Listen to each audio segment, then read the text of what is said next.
아멘. 우리 하나님 말씀은 요한계시록 19장 1절부터 10절까지의 말씀 같이 읽겠습니다. 요한계시록 19장 1절부터 10절까지입니다.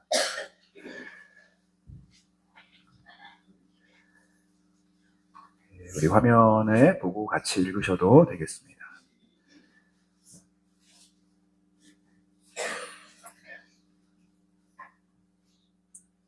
제가 먼저 한 절 읽고 같이 읽겠습니다. 2일 후에 내가 들으니 하늘에 허다한 무리의 큰 음성 같은 것이 있어 이르되 할렐루야, 구원과 영광과 능력이 우리 하나님께 있도다.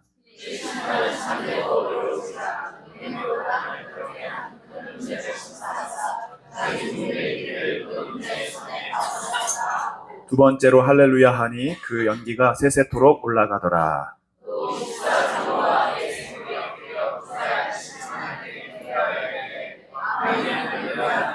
보좌에서 음성이 나서 이르시되 하나님의 종들 곧 그를 경외하는 너희들아, 작은 자나 큰 자나 다 우리 하나님께 찬송하라 하더라.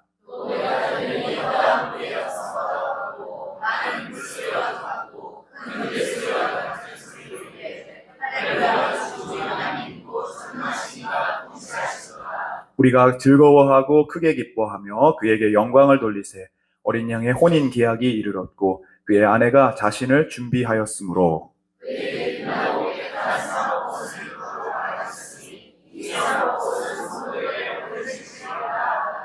천사가 내게 말하기를 기록하라. 어린 양의 혼인잔치에 청함을 받은 자들은 복이 있도다 하고, 또 내게 말하되 이것은 하나님의 참되신 말씀이라 하기로 내가 그 발 앞에 엎드려 경배하려 하니 그가 나에게 말하기를 나는 너와 및 예수의 증언을 받은 내 형제들과 같이 된 종이니 삼가 그리하지 말고 오직 하나님께 경배하라. 예수의 증언은 예언의 영이라 하더라. 아멘. 우리 옆에 계신 분들 인사 나누겠습니다. 사랑하고 축복합니다. 잘 오셨습니다. 네. 한번 이렇게 인사하겠습니다. 마음을 여십시오. 마음이 길가밭이 되면 사단이 우리의 마음을 빼앗습니다. 옆에 있는 사람 보면서 우리 미인대칭 인사하겠습니다. 손을 잡고 인사하세요. 이름을 부르시고 직분을 부르시고. 지금 안 오는 분들은 길가밭이에요. 네, 지금 안 웃으시면 사단이 지금 우리의 마음에 막 역사하고 있어요. 지금 쫓아내셔야 됩니다. 자, 우리 한번 다 같이 인사하겠습니다. 사랑하고 축복합니다. 자, 마음에 옥토밭을 주시옵소서. 아멘. 우리 먼저 하나님께 감사와 영광의 박수를 드립니다. 네. 네, 우리 오늘 찬양 인도가 틀리죠? 네, 불을 받으셨어요. 우리 다 청년들이 불을 받고 저도 받고 목이 다 같습니다 지금. 네. 할렐루야. 네, 오늘 귀한 은혜가 있을 줄로 믿습니다. 뒤에 막 앉을 자리가 없어갖고 지금 막 방석에 앉으셨는데, 방석에 앉으신 분들도 집중해서 뒤에 떠드시면 안 되고, 집중해서 잘 들으시면 좋겠습니다. 자, 오늘 어린 양의 혼인잔치라는 말씀을 제목으로 우리 요한계시록 19장 강해하려고 하는데요. 여러분, 결혼하신 분들 한번 손 들어보시겠습니다. 앞으로 결혼하실 분들. 할지 안 할지 모르겠다. 결혼하신 선배님들이 우리 결혼하지 않은 앞으로 결혼을 하려고 하는 분들에게 여러분 추천을 하십니까? 아니면 글쎄 그냥 할 수 있다면 하고 못하면 말고 그렇게 하시겠습니까? 박수 한번 하시죠. 뭔가 진실이시죠? 네, 어떤 두 사람이 결혼이 인생에서 꼭 필요한가에 대해서 논쟁이 있었다고 그래요. 그래서 한 사람은 결혼이 얼마나 좋은데 그래, 얼마나 유익한데, 한 사람은 아니야, 그래도 할 수 있으면 혼자 사는 게 좋아라고 서로 논쟁을 하고 있었답니다.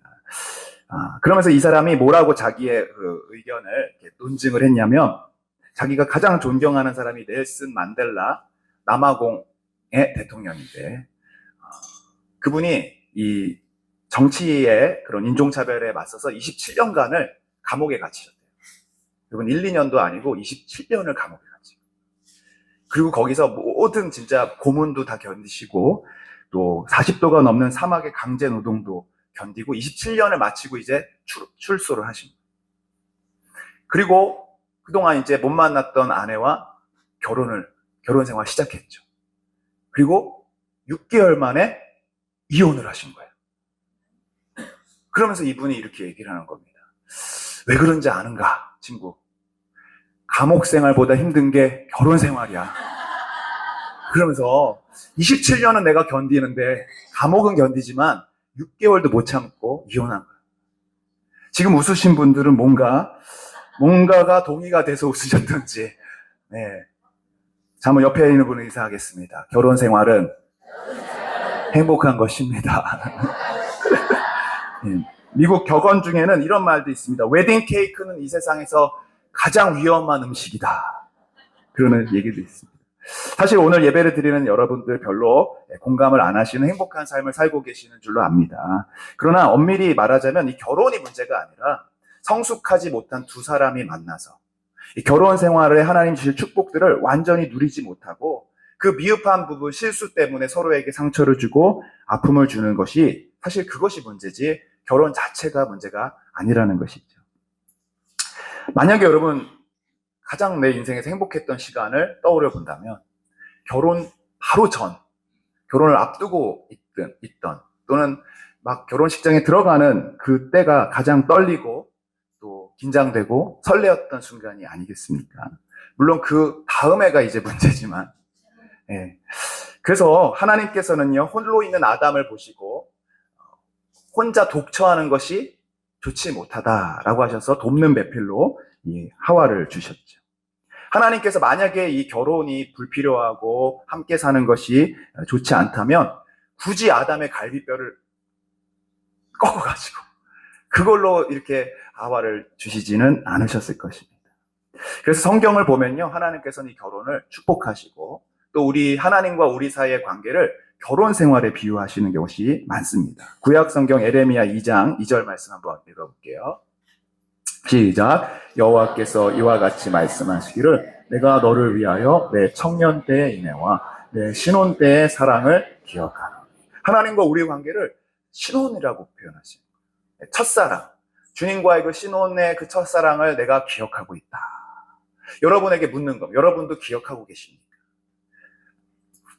그럴 구약뿐 아니라 신약에서도 그렇게 표현하고 있는데 고린도서 11장 2절 시작. 내가 하나님의 열심으로 너희를 위하여 열심을 내노니 내가 너희를 정결한 처녀로 한 남편인 그리스도께 드리려고 중매함이로다. 아멘. 이건 바울의 고백인데요. 바울은 교회의 성도들과 주님과의 관계를 마치 중매하듯이 그리스도께서 남편이시고 우리는 그분의 신부로서 연결시켜 주시길 원했다라는 것이죠. 여러분 이런 믿음과 확신을 여러분이 갖고 있는 것이 중요합니다. 나는 그리스도의 신부다. 따라합시다. 나는 그리스도의 신부다. 신랑 대신 예수님이 가지고 있는 모든 지혜와 능력과 영광과 부와 귀가 바로 신부된 우리들에게 주어지고 공유하게 되는 것입니다. 그리고 그분이 나의 것이고 내가 그분의 것이고. 할렐루야. 그러나 마귀는 어찌하든 간에 그 마음을 놓치게 하고 떠나게 하고 잊어버리게 하는 것입니다. 여기서 11장 2절과 함께 이 얘기에 연결해서 무슨 얘기하나 3절을 보겠습니다. 시작. 뱀이 그 관계로 하와를 미혹한 것 같이 너의 마음이 그리스도를 향하는 진실함과 깨끗함에서 떠나 부패할까 두려워. 여러분 그래서 마음을 잘 지키셔야 되는데 어떤 마음을 지키냐면 내 마음이 그리스도의 신부다라고 하는 이 정체성과 확신을 잊어버리면 마음은 진실함에서 떠나가게 돼요. 깨끗함에서 떠나가는 거예요. 그리고 부패하기 시작합니다. 여러분 제자의 마음밭을 잘 유지해야 되는데 그 마음을 어떻게 유지하냐? 잘 유지해야지. 잘 유지하는 게 아니라 내가 그리스도의 신부구나. 나는 하나님의 자녀일 뿐 아니라 나는 주님의 신부다. 거룩한 신부다. 주님이 나를 아내로 맞이하셨다. 이 믿음이 여러분에게 있기를 축복합니다. 그래서 성경의 이야기는 창세기의 결혼으로부터 시작해서 요한계시록의 결혼 이야기로 끝나는 거예요. 그래서 오늘 요한계시록의 이 결말 부분에 혼인잔치, 신부된 우리가 주님이 다시 오시는 그날 그분과 맞이하여 연합된 혼인, 결혼을 천상에서 맞이하게 되는 이 우주적인 결혼식에 대한 이야기가 나오는 것이죠. 여러분, 그래서 요한계시록 하면 우리가 이제 계속 반복해서 얘기하지만 어떤 두렵고 무섭고 잘못 읽으면 안 되고 막 이해하기 어려운 그런 무시무시한 책이 아니라 이 책은 사실은 신부된 우리들에게 주시는 주님의 러브 스토리라는 겁니다. 나를 신부로 초대하시고 부르시고 내가 너를 사랑한다, 내가 너의 남편이다 말씀하시는 주님의 그 음성이 이 책에 담겨 있는 줄로 믿습니다.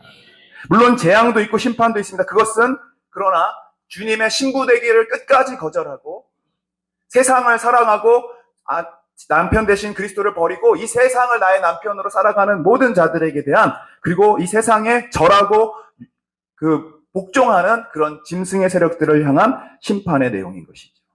그래서 여러분, 이 요한계시를 읽을 때마다 나를 사랑하시고 나를 초대하신 우리 신랑 되신 주님의 음성을 들을 수 있게 되기를 축복합니다.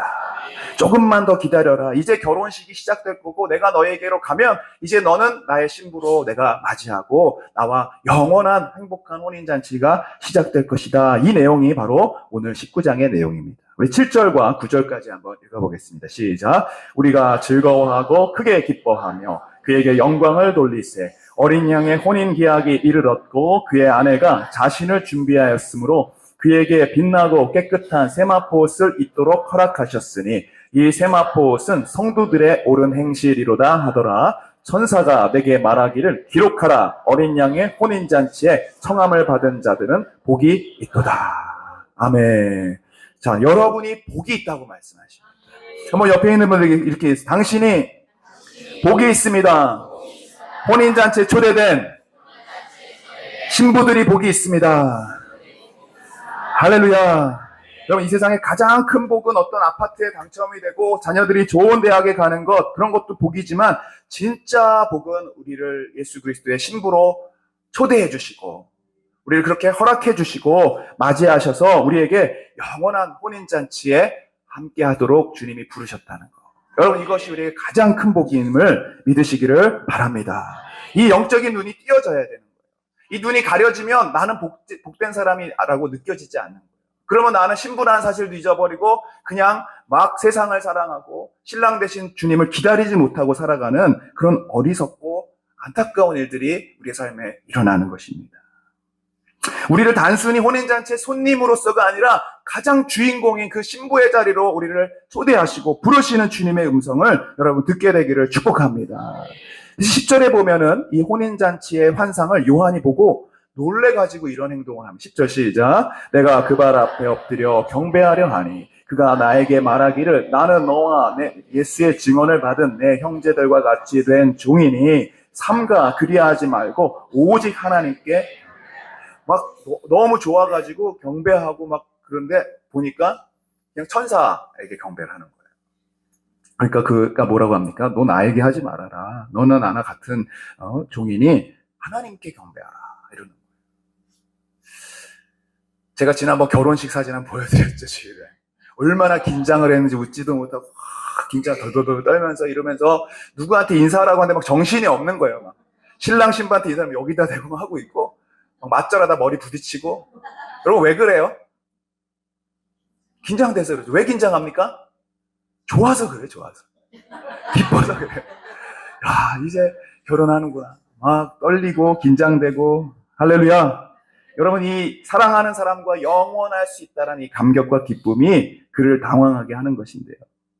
바로 이 우주 만물을 지으신 우리 하나님, 그리고 그분의 아들 예수 그리스도와 우리가 영원히 살아가는 이 혼인잔치에 주인공으로 우리가 부름받았을 때 이 요한이 감격하고 놀래고 경배하는 이 장면을 우리가 함께 보게 되는 것입니다.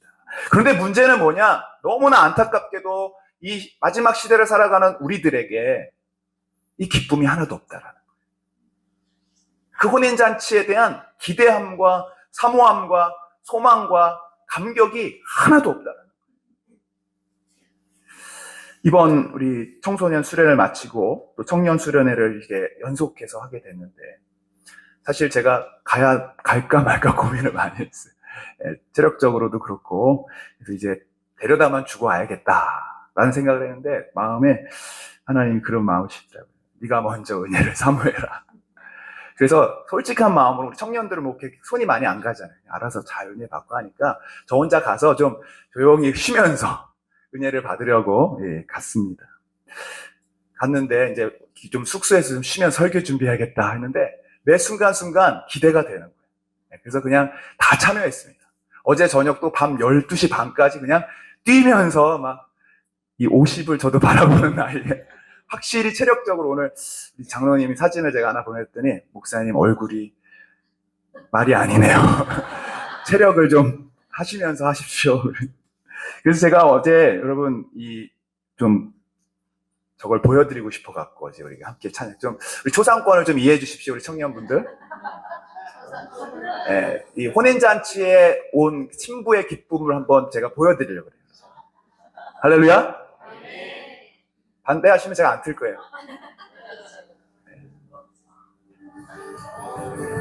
불 좀 꺼주실게요. 어디서 보시던 분들이 계시죠?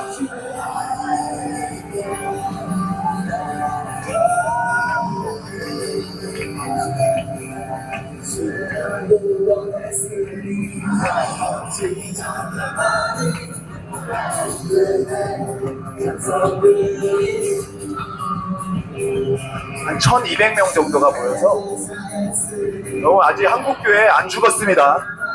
네, 뭐 다음 세대가 없다고 그러는데 아닙니다. 다 나온 건 아닙니다. 여기 100명 정도 나왔는데 우리 청년들이 그냥 할렐루야. 네, 박수 한번 하겠습니다. 12시 30분에 막 이렇게 뛰고 주님을 찬양하고 할렐루야. 여러분 이게 그냥 뛰는 게 아니라요. 주님의 말씀이 들어가고 성령의 불이 임하니까 감격이 나오는 걸 믿습니다. 할렐루야. 저도 이렇게 오랜만에 진짜 찬양하고 마음껏 제가 이렇게 늘 인솔하고 인도하고 뭘 이렇게 하니까 예배에 저도 집중을 못해요. 여러분 은혜 받으시면 저는 말씀을 전하고 저도 은혜 받아야 되는데 제가 그런 자리에 있지 못했던 생각이 들더라고요. 그래서 이번에는 좀 그런 것 없이 저도 마음껏 예배하고 찬양하고 그런데요 정말 놀라운 변화가 제 안에 있었어요. 뭐냐면 제가 간증을 하겠습니다. 아침에 일어나서 딱 눈을 떴는데 너무 피곤하더라고요. 눈이 퉁퉁 붓고 피곤한데 딱 일어나자마자 제가 어떤 행동을 했냐면 일어나자마자 무릎을 꿇고 주님 사랑합니다. 주님 예배합니다. 그럼 그전엔 안 했냐? 이렇게 물어보시면 안 했어요. 제가 새벽에 일어나 새벽 기도 가야죠. 바쁘죠. 몇 시야? 막 정신없이 막 씻고 나가고 그렇게 이런 감격, 일어나자마자 정말 주님이 너무 그립고 보고 싶고 눈을 뜨자마자 주님의 사랑을 막 그리운 이 마음이 꽤 오래전에 있었어요. 아주 오래전.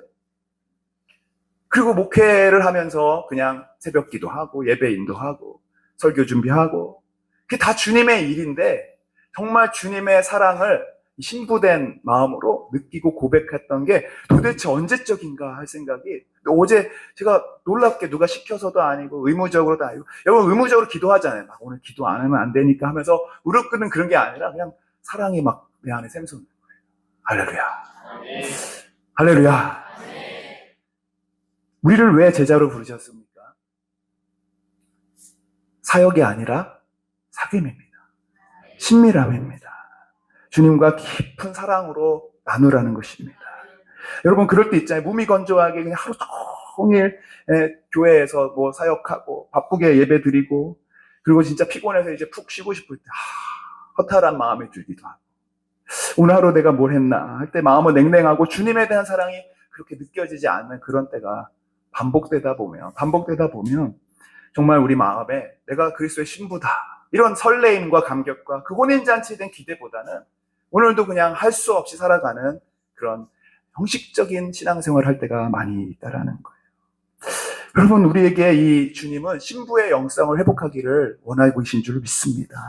구원의 감격과 예배의 기쁨을 회복하기를 원하시는 줄로 믿습니다. 어떻게 해야 됩니까 그러면? 결국 예배더라고요. 예배. 가서 우리가 예배 드린 거 아닙니까? 근데 어떤 예배냐면 그냥 형식적이고 종교적이고 마지못해 사는 예배가 아니라 정말 마음을 다하고 중심을 다하고 최선을 다하는 그 예배. 그걸 할 때 주님이 우리에게 사랑을 부어주시고 은혜를 부어주시는 줄로 믿습니다.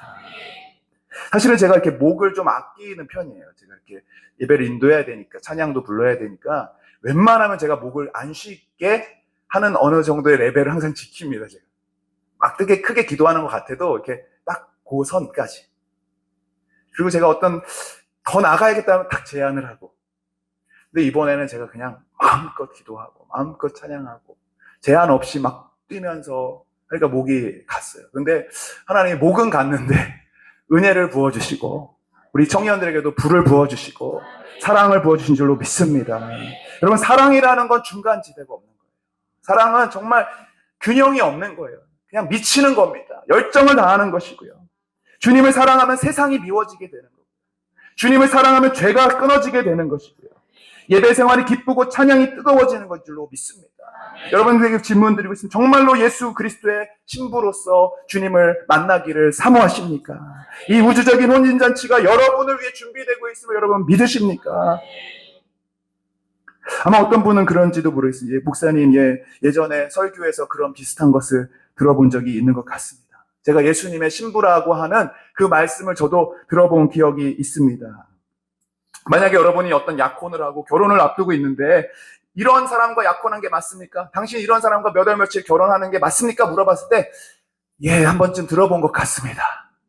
결혼식이 있다는 소식은 제가 들어봤습니다. 라고 한다면 이미 그 결혼은 파혼이죠. 약혼을 했던 것도 같고 안 했던 것도 같고 결혼을 할 것도 같고 안 할 것도 같고 이것이 아니라 여러분 정말로 이 그리스도와의 혼인잔치에 여러분들이 신부로 정말 준비되기를 바라고 우리 마음의 감격과 기쁨과 소망과 찬양이 정말 뜨겁게 일어나기를 주님의 이름으로 축복합니다. 그리고 이게 우리의 기도 제목이 되어 줄도 믿습니다. 하나님 우리의 예배가 더 뜨거워지게 하시고 하나님 우리의 기도가 더 감격이 있게 하시고 나중에 어떤 기회가 있겠지 어떤 부흥회가 있겠지가 아니라 오늘 이 예배에 오늘 이 기도회에 오늘 이 수요 예배에 우리가 주님을 사모하고 주님을 만나기를 고대하고 마음을 열기를 주님의 이름으로 축복합니다. 결국은 마음을 열느냐 안 열느냐의 문제더라고요. 수련회를 가니까 더 기대를 하잖아요. 어쨌든 마음을 열잖아요. 그러니까 그냥 앉아서 찬양하지 않고 앞으로 막 뛰어나가잖아요. 그러니까 은혜가 부어지고 이번에 1000명에 거의 넘는 청소년들이 왔는데 마지막 날 풀타임 사역자로 목회자로 선교사로 콜링을 하는데 한 100명 정도 아이들이 막 뛰어나가더라고요. 근데 가니까 진짜 이제 뭐 갓 중학생 된 아이들이 막 두 손을 들고 내가 주님의 일을 하겠습니다. 주님이 그런 사랑과 감격을 받으시고 감동을 받으시고 할렐루야. 아쉽게도 우리 교회에서는 나오진 못했습니다만 네, 이제 나올 줄로 믿습니다. 할렐루야. 저도 뭐 그런데 나가본 적은 없어요. 저도 성격상 뭐 이렇게 막 오라고 할 때 막 나가고 그런 성격이 아니라서 그래도 주님의 일을 하는 것처럼 여러분 우리 다음 세대들이 정말 주님의 사랑으로 흠뻑 젖고 주님을 감동시키는 그리스도의 제자가 되기를 우리가 함께 기도하고 또 우리 먼저 그 영성을 회복하기를 주님의 이름으로 축복합니다. 사모하시기를 바랍니다. 바로 지금 은혜를 사모하시고 지금 그 불을 사모하시고 성령 충만을 사모하시는 여러분 되시기를 축복합니다. 우리가 이 주님과의 혼인관계를 회복하고 또 사랑을 회복하기 위해서 이 혼인잔치에 대한 내용을 조금 우리가 알 필요가 있는데 이스라엘 유대인들의 결혼 풍습은요 우리나라와는 좀 다릅니다. 지금 보면 시간이 언제인 것 같습니까? 밤입니다. 유대인들은 밤에 결혼해요. 그리고 반드시 약혼, 정혼식을부터 해서 시작이 됩니다. 그래서 정혼하고 나면 보통 연애 결혼 이런 게 많지 않고 어떤 가정과 가문과 가문 사이에 약혼과 정혼을 약조가 이루어지고 정혼한 이후에 한 1년 정도 기다린 후에 보통 결혼 예식을 하게 됩니다. 다 그런 건 아닙니다. 현대에는 이제 많이 바뀌었겠지만 그래서 그 1년 동안 뭐 하는 거냐면 남편은 이제 집을 준비하고 여자는 이제 남편과 살 수 있는 마음을 준비하고 그래서 가문의 풍습도 이해하고 남편이 살고 있는 그 집 무엇을 좋아하는지 일종의 신부 수업을 1년간 갖는 거예요. 각자의 집에 떨어져서 살면서. 그래서 여러분 그 이야기 아시지 않습니까? 요셉과 마리아가 정혼했는데 떨어져 살고 있는데 임신을 한 거잖아요. 그러니까 요셉이 가만히 끊고자 하여 하고서 이제 파혼을 하려고 했던 거죠. 그러니까 그 기간, 기다리는 기간에 일어났던 일입니다. 사실 신부가 신랑의 얼굴도 모르고 신랑도 신부의 얼굴을 모른 채 그냥 부모님의 아마 예전 우리 어른들도 다 그렇게 결혼하셨던 거예요. 얼굴을 못 본 채 결혼식 날 보는 경우가 있지 않습니까? 이 날짜, 결혼식 날짜도 누가 결정하냐면 신랑도 모르고 신부도 모릅니다. 신랑의 아버지만 알고 있어요. 그래서 다 준비가 됐겠다 싶으면 어느 날 갑자기 결혼식이 열리는 거예요. 밤에. 그러면서 신랑이 이제 신부의 집으로 찾아오는 거예요. 이게 바로 유대인들의 결혼 풍습입니다. 여러분, 지금 이런 문화적인 이해들을 가지고 이 요한계시록 말씀을 읽으면 조금은 다른 이해가 돼요. 주님이 신랑 되셔서 언제 올지 모르는 거예요. 신부 수업을 충분히 갖고 그 신랑의 만남을 기대하고 있던 신부가 어느 날 밤에 찾아온 신랑을 맞이하게 돼요. 그래서 여러분, 찬송가 175장에 보면 이런 찬양이 있어요.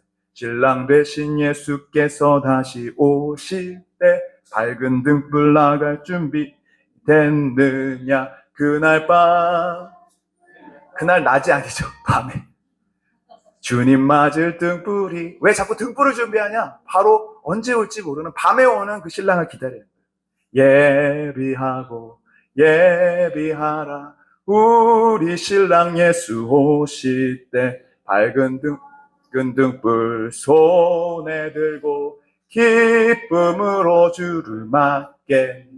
뭘로 맞아요? 기쁨. 기대함으로, 사모함으로, 기쁨으로 주님을 맞이해야 되는 것입니다. 할렐루야. 근데 이 기쁨이 어디서 오냐면요, 바로 내가 신부다라는 정체성에서 오는 거예요. 기다림에서 오는 거예요. 확신에서 오는 거예요. 할렐루야. 정결과 순결의 마음은 바로 이 확신과 기대에서 나오는 것입니다. 내가 정혼했고 약혼했다는 사실을 잊어버리면 다른 사람들을 봐게 되는 거예요. 다른 것에 눈을 뺏기는 것입니다. 그리고 유혹에 쉽게 무너지는 것이죠. 여러분, 영적인 원리도 마찬가지입니다. 우리가 세상을 사랑하지 않아야지, 내가 죄를 짓지 말아야지가 아니라 먼저 가져야 생각은 뭐냐면 내가 그리스도의 신부다. 내가 하나님의 거룩한 신부로 주님이 오실 날을 기대하고 기다린다. 여러분, 이 마음을 가지면 자연스럽게, 그리고 주님을 향한 사랑을 더 갈구하시고 더 기도하시고 예배하면서 그 사랑 안에 잠기면 세상의 죄는 끊어지게 되는 줄로 믿습니다. 이 사랑의 관계가 없이 그냥 죄만 안 지으려고 노력하다 보면 결국엔 넘어질 수밖에 없는 것이죠. 그래서 여러분, 우리가 드리는 이 모든 예배들, 주일마다, 수요일마다, 금요일마다 드려지는 이 모든 예배는 마치 올 그 혼인잔치를 연습하는 리허설과 같은 거예요. 그래서 이 예배는 이 혼인잔치의 그 기쁨을 미리 만끽하고 또 연습하고 주님이 이 자리에 임재하셔서 우리를 만나주심을 연습해보는 시간입니다. 할렐루야. 그래서 예배의 핵심은 뭡니까? 바로 기쁨이고 감사하고 감격인 것입니다. 이 예배가 기쁨이 없으면 그것은 잘못된 것입니다. 주님과의 사랑의 교제가 없이 예배드리는 것은 우리의 마음에 문제가 있다는 것입니다. 이 7절에 보시면 그 핵심적인 내용이 나오죠. 7절 시작. 우리가 어린 양의 혼인기약이 이르렀고 그의 아내가 자신을 준비하였으므로. 여러분, 그래서 예배에 올 때 어떤 이제 연태까지 가졌던 그 틀을 버리셔야 돼요. 아, 수요일날 목사님이 오라고 그랬구나. 금요일날 안 가면 또 내가 영적으로 무너질 수도 있겠구나. 이런 차원이 아니라. 그럼 그렇잖아요. 우리 보통 예배 안 드리면 내가 신앙적으로 침체가 오고 기도 안 하면 안 되니까 라는 생각이 아니라 조금 생각만, 전환을 조금 일으켜보죠. 오늘 내가 주님과 만나는 이 결혼 리허설에 그 기쁨과 감격을 사모하고 주님께 마음을 열고 주님 주신 은혜를 기대하고 사모하고 오늘 불을 받고 능력을 받고 그런 적극적인 자세로 오면요, 이 예배가 틀립니다. 아, 어쩔 수 없이 오늘 8시인데 막 7시 55분까지 집에 있다가 막 억지로 해서 결국 5분씩 늦고 싶고 그러면요, 나왔는데도 은혜가 안 되는 거예요. 나왔는데. 그러면 이렇게 생각하죠. 결국엔 예배도 별로 수 없구나. 나왔는데 별로 은혜가 안 되는 것은 내 책임이 아니라 목사님 책임이 되는 거죠. 제가 지난주에 그랬잖아요. 제 책임입니까? 저 열심히 준비합니다. 여러분, 그래서 우리가 마음을 여시고 사모하시고 오늘 시간 우리 결혼식에 온 신부들로 하객들처럼 기쁨과 감격으로 넘치는 여러분 되시기를 축복합니다. 그러나 여러분, 우리의 신부라는 정체성도 때로는 신랑의 오심이 지체가 될 때마다 우리는 자꾸 시선을 뺏길 때가 많습니다. 더 사랑하는 것들, 더 눈에 보여지는 화려한 것들에 우리의 마음이 뺏길 때가 있죠. 한 번도 보지 못한 그분보다 내 앞에 지금 잘생긴 그런 사람들에게 마음이 뺏기는 건 당연하죠. 그래서 이 요한계시록은요, 우리에게 그걸 말씀하십니다. 이제 곧 주님이 오십니다. 이제 얼마 남지 않았습니다. 깨어 기다리십시오. 그 당신을 위해 생명을 버리신 그분이, 당신을 살리기 위해 모든 것을 주신 그 주님, 신랑이 이제 곧 오십니다. 그분 앞에 부끄러움 없이 서도록 준비하십시오.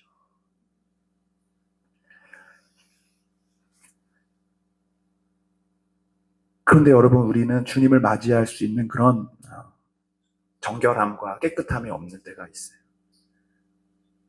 베드로의 고백처럼, 베드로야, 너가 나를 사랑하느냐? 라고 물었을 때 베드로가 뭐라고 하죠? 3번 부인하고 나서 예, 사랑합니다라고 대답을 못해요. 왜요? 실패했기 때문에 그렇습니다. 넘어졌기 때문에 그렇습니다. 그런데 뭐라고 고백합니까? 주께서 사랑하시는지 주님께서 아십니다. 사랑이 있는 거예요? 없는 거예요? 있다라는 거예요. 그러나 그것을 막 말할 수 있을 만큼 자신 있지 않지만 내 안에 이 작은 사랑도 주님이 아십니다. 주님을 향한 내 부족한 믿음도 주님이 아십니다. 저도 이제 그 성경 읽기 클럽에 가입이 돼서 우리 전영희 집사님과 조만복 집사님과 함께 하고 있습니다. 근데 어제는 수련회 때문에 한 장도 못 읽었어요. 15장을 읽어야 되는데. 그래가지고, 9장이죠, 9장. 네. 그래서 오늘 아침에 이제 급히 읽었는데, 출애굽기 15장을 읽었습니다. 좀 형식적인 마음도 있었지만, 근데 말씀을 읽을 때 또 은혜를 주시더라고요. 할렐루야. 그래서 제가 오늘 그 말씀을 읽다가 이 내용을 보게 되었어요.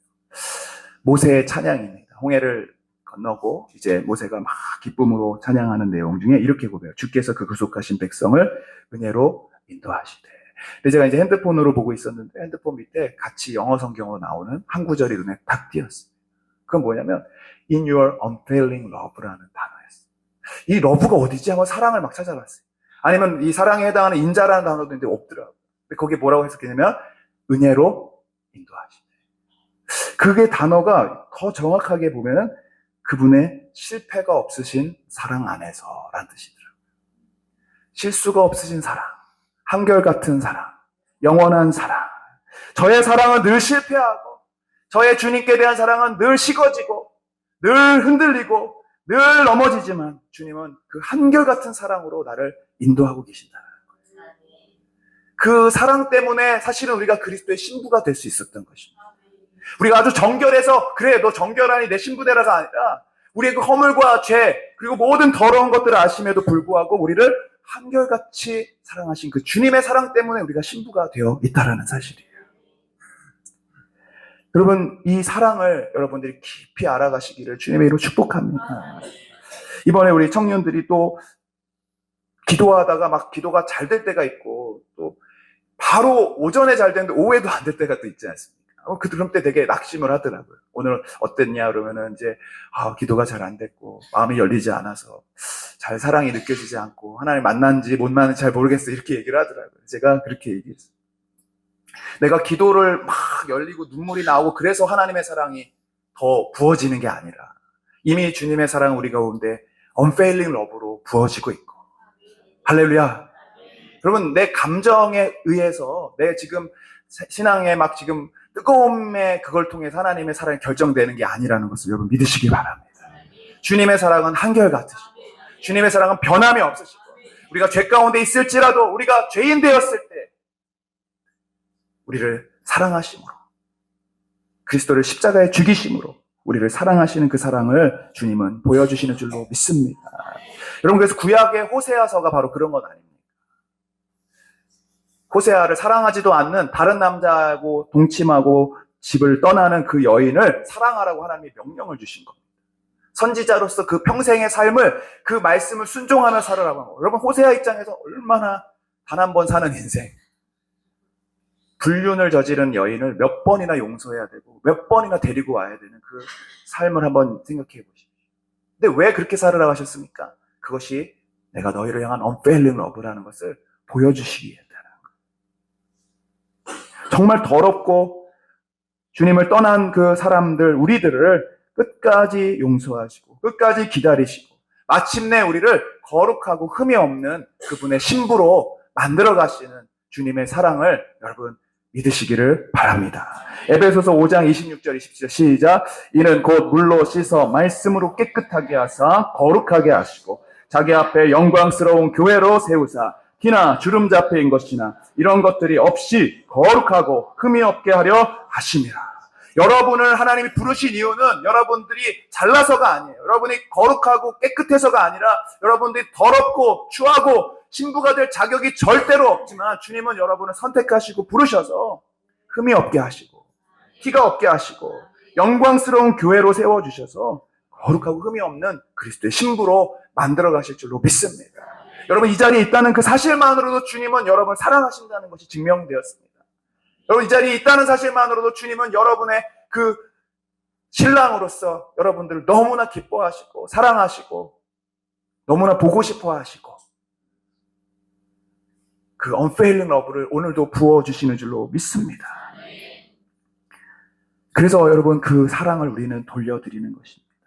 그 사랑에 우리는 반응할 뿐인 것입니다. 우리가 할 수 있는 것 다른 것 없지 않습니까? 찬양하는 것 뿐입니다. 감사하는 것 뿐입니다. 고맙다고 표현하는 것 뿐이죠. 그래서 오늘 이 19장의 내용은요, 사실은 다 이 하나님께 대한 감사와 찬양을 올려드리는 내용들입니다. 결혼식으로 따지자면은 이 축혼가죠, 축혼가. 한번 1절부터 6절까지, 먼저 1절 한번 읽어보세요. 시작. 이후에 내가 들으니 허다한 무리의 큰 음성 같은 것이 있어 이르되 할렐루야 구원과 영광과 능력이 우리 하나님께. 여러분 크게 한번 할렐루야 해보세요. 할렐루야. 이 1절부터 6절까지 보면 할렐루야가 4번이 나옵니다. 이 각각의 할렐루야의 의미가 틀린데 여러분 잘 보십시오. 여기서 할렐루야는 무엇입니까? 왜 할렐루야 했습니까? 구원이 하나님께 있기 때문입니다. 하나님이 우리를 구원하셨습니다. 하나님이 우리를 살려주셨습니다. 죄에서 건져주셨습니다. 여러분 죄 가운데 우리가 있었던 그 상태를 생각해 보십시오. 하나님 알지 못했을 그때를 생각해 보십시오. 하나님은 우리를 값없이 구원하시고 우리를 신부로 삼아 주셨습니다. 고멜과 같은 나를, 하나님 앞에 설 수 없는 더러운 나를 하나님이 구원하시고 용서하시고 하나님 자녀 삼아 주신 것에 감사하여 우리는 할렐루야 고백하는 것입니다. 이 내 죄인된 사실을 잊어버리는 순간 매너리즘에 빠지는 겁니다. 내가 죄인이었던 사실을 잊어버리는 순간 다른 사람들에 대한 비판이 생기는 것입니다. 내가 얼마나 악했는지를 모르는 순간 우리는 신부의 감격을 잊어버리게 됩니다. 신부가 왜 감격합니까? 어떻게 나 같은 사람을, 난 고멜과 같은 사람, 주님이 나를 살려주셨다라는 겁니다. 우리가 이 할렐루야가 여러분 안에 회복되고 넘치시기를 축복합니다. 다윗이 기도했던 것처럼 구원의 감격을 회복시켜 주옵소서. 할렐루야 나를 구원하신 하나님을 찬양하게 하여 주옵소서. 두 번째 할렐루야는 뭡니까? 2절 3절 읽겠습니다. 시작. 그의 심판은 음행으로 땅을 더럽게 한 큰 음녀를 심판하사 자기 종들의 피를 그 음녀의 손에 갚으셨도다 하고 두 번째로 할렐루야 하니 그 연기가 세세토록. 두 번째 할렐루야에는 바로 주님의 심판과 공의입니다. 하나님의 그 구원의 날은 바로 악한 자들을 심판하는 날입니다. 홍해를 가르실 때 모든 바로의 군대들을 멸하신 날은 이스라엘에게 구원의 날이죠. 그래서 구원과 하나님의 공의, 구원과 심판은 항상 같이 되어지는 것입니다. 결국 여러분들이 주님 때문에 당한 모든 어려움과 고난과 억울함들을 주님이 마침내 갚아주시는 날이 우리가 주님의 혼인잔치에 참여하는 날인 줄로 믿습니다. 여러분 이 사도 요한이 살았던 그 초대교회 성도들의 삶을 늘 말씀드리지만 기억해 보십시오. 이제 북한이 헌법에서 우리나라를 대적으로 아예 공식적으로 선포하고 민족이라는 개념을 빼버리고 이제 완전히 적대 국가로 하면서 이제 전쟁 준비를 시작하겠다 선포했어요. 여러분 이게 그냥 공언하는 게 아니라 그냥 말하는 게 아니라고 지금 전문가들 미국의 모든 사람들이 이야기해요. 준비하고 있다라는. 앞으로 어떻게 될지 우리는 모르는 것입니다. 누구도 도와줄 수 없는 상황이 올 수도 있는 것입니다. 여러분 지금 세계 분위기를 보십시오. 어느 누구도 손해되는 일을 하지 않는데 모두가 손을 놔버리면 여러분 우리나라는 어쩔 수 없이 심판에 들어갈 수밖에 없는 것이죠. 하나님이 어떤 매를 드셔서 이 땅을 치시겠다 하면 우리는 그렇게 될 수밖에 없는 것입니다. 그러나 여러분 우리가 잊지 말아야 할 것은 주님의 이 심판은 항상 옳고 공의로우시고 정의롭다는 것입니다. 절대로 우리를 억울하게 하지 않으시더라. 믿는 자들을 회복시키시는 하나님의 은혜라는 것을 잊지 마시기 바랍니다. 이스라엘을 심판하실 때랄지라도 그분의 공의는 항상 옳으셨어요. 할렐루야. 그리고 구원해 내셨습니다. 여러분 그래서 요한계시록 두려워하지 마세요. 무슨 북한의 어떤 그런 거 두려워하지 마세요. 우리 하나님의 자녀입니다. 그리스도의 신부입니다. 주님이 죽게 하시면 죽으면 되고 살리시면 살면 되고 그분과 우리는 하나가 되었습니다. 할렐루야.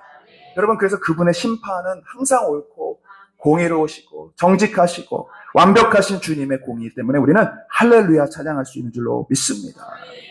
세 번째 할렐루야는 무엇입니까? 바로 아멘 할렐루야. 4절 있습니다. 시작. 또 24장로와 내 생물이 엎드려 보좌에 앉으신 하나님께 경배하며 이르되 아멘 할렐루야. 지난주에도 말씀드렸지만 아멘이 무엇입니까? 믿습니다. 그렇게 될 줄로 믿습니다. 하나님의 약속을 내가 믿습니다. 하나님은 신실하신 하나님이십니다.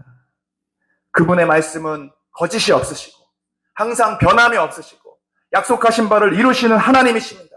그래서 우리가 할렐루야 높이는 줄로 믿습니다. 우리가 자꾸 왜 낙심합니까? 왜 자꾸 실패하고 넘어집니까? 그분의 약속은 신실함을 믿지 않기 때문에 그래요. 여러분 그래서 우리가 아멘 하시며 하나님 우리에게 하신 믿음으로 약속으로 받고 나아가시기를 축복합니다. 2024년 여러분에게 주신 약속의 말씀을 믿으시길 바랍니다. 여러분에게 주신 하나님의 우리 교회에 주신 사명과 비전을 아멘으로 받으시길 바랍니다. 저는 제자 되고 제자 삼는 이 비전을 우리 교회에 지금 부어주고 계신다고 믿습니다. 이번 수련회에도 우리 청년들이 지금 제자의 사명들을 막 받고 와서 굉장히 부담스러워하고 있습니다. 학교를 복음화시키라고 하는 메시지를 막 주신 거예요. 중학교마다 이제 전도를 시작하고 예배를 그 학교 안에서 시작하라는 말씀을 막 주시는 거예요. 그랬더니 우리 청년들이 다른 학교에서는 하겠는데 우리 학교에서는 못하겠어요. 다 그러더라고요. 얼마나 잘 사셨으면 학교에서. 근데 여러분 그런 것 같아요. 우리가 막 세계 선교는 나갈 것 같은데 바로 우리 주변에 내 아는 사람들에게 복음을 전하는 것처럼 직장에 내 동료들에게 하는 건 쑥스러운 게 없는 거예요. 여러분 그러나 우리는 이 주님의 마지막 지상 명령에 제자가 되도록 하나님 우리를 축복하시고 우리에게 권능도 주시고 귀신을 쫓아낼 힘도 주시고 축복을 주실 줄로 믿습니다. 지금 우리 교회가 여러분 지금 막 축복이 오고 있는 느낌이 안 드십니까? 여러분 예배를 한번 보십시오. 여러분 옆에를 한번 보십시오. 주님이 지금 부어주시는 중이십니다. 이 부흥의 파도를 타는 자들이 하나님의 축복을 받게 됩니다. 제자의 사명을 가지실 때 하나님께서 은혜를 주실 줄로 믿습니다. 여기 그냥 그러나 보다 하고 있으시면 안 되고요. 내가 주님 제자 되게 하시고 제자를 보내주시고 제자를 세워주시고 할렐루야. 여러분 주님의 약속을 아멘으로 받으시기를 축복합니다. 마지막 때 우리 마지막 네 번째 아멘은 할렐루야는 뭡니까? 6절에 있습니다. 시작. 많은 물소리와도 같고 큰 우레소리와도 같은 소리로 이르되 할렐루야. 주 우리 하나님 곧 전능하신 이가 통치하시도다. 할렐루야. 주님이 우리를 다스리십니다. 주님은 우리의 왕이십니다. 지금도 주님은 왕으로 우리를 통치하고 다스리고 계신 줄로 믿습니다. 그 하나님을 여러분 믿으십시오. 그리고 그분의 왕으로 우리를 신부로 삼으신 분은 우리를 그분의 왕비로 같이 이 왕권을 이어받을 하나님의 왕비로 부르신 줄로 믿습니다.